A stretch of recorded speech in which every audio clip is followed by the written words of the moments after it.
everybody, I'm Brendan Geiger with Swarm Force. I wanted to talk to you guys today about swarm intelligence. Who here has actually heard that term before? Okay, awesome. Who's tired of these stupid group participation questions? That's good.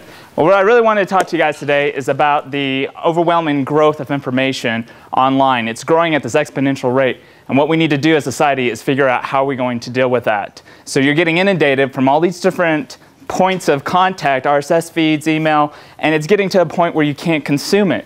How fast you can consume it stays consistent, but the rate that it's growing is exponential. That's why Herbert Simon said in 1971, a wealth of information creates a poverty of attention. He's touching on this exact issue, and that is attention scarcity. It's a big problem, and we're trying to figure out how do we solve it. Now, there's some futurists out there like Ray Kurzweil that adopt the theory of technological singularity. Who here has actually heard of that term before or know what that is? Okay, that's a good sign. Basically, for those of you that don't know, it's talking about this unprecedented leap in evolution for technology, and that is typically coupled with information growth. But your time here to consume is staying the same.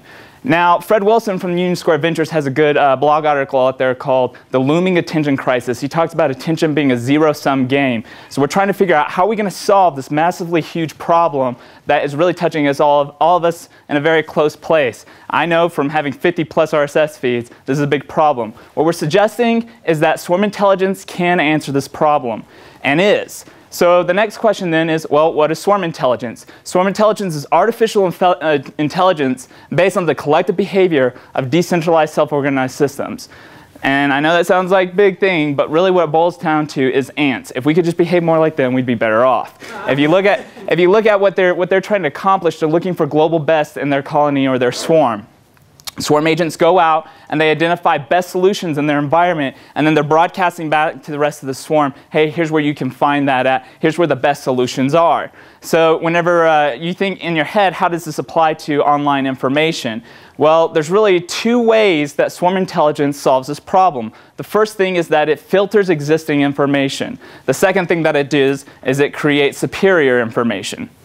So let's talk about filtering existing information. If you think about an ant, they go out, they find food, they find a defense system, and they use this thing called a pheromone trail that tells the other ants, hey, here's where you go and find these best solutions. It's the same thing to whenever you tell your friends, hey, there's this great blog article out there, go check it out. You're broadcasting to your group of friends where this good content is. So it's like this online pheromone trail.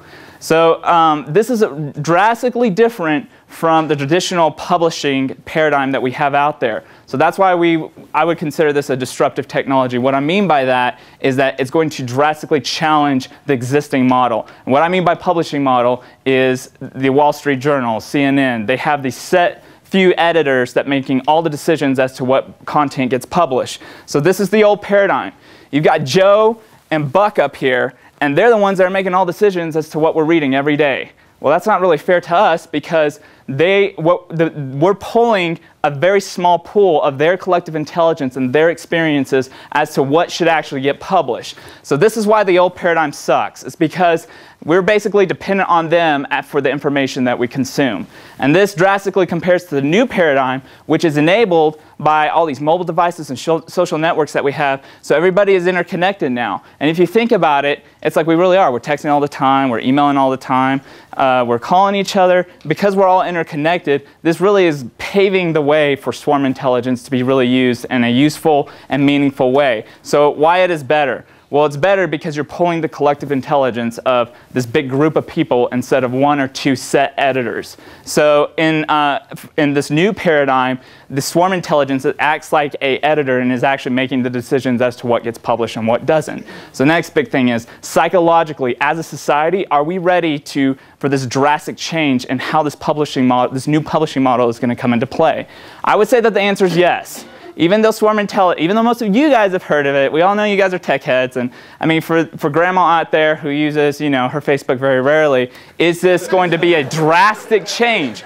Here we got numbers from CSS, uses a swarm intelligence reference. He's programming swarm bots to go out and recreate this crash sequence. Then we have Tad Hirsch created the program called TextMob. How many of you have actually heard that before? Okay, not very many. That's okay. Basically, it was used in DNC to do illegal activity, so that's probably why all you innocent people have never heard about it before.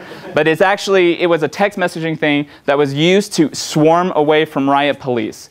So in conclusion, what we're saying is that swarm intelligence is solving this problem of attention scarcity today. And I would fair to say that everybody in this room in 2009 in some way or some form will participate in swarm intelligence. So thanks for your time, and that's it.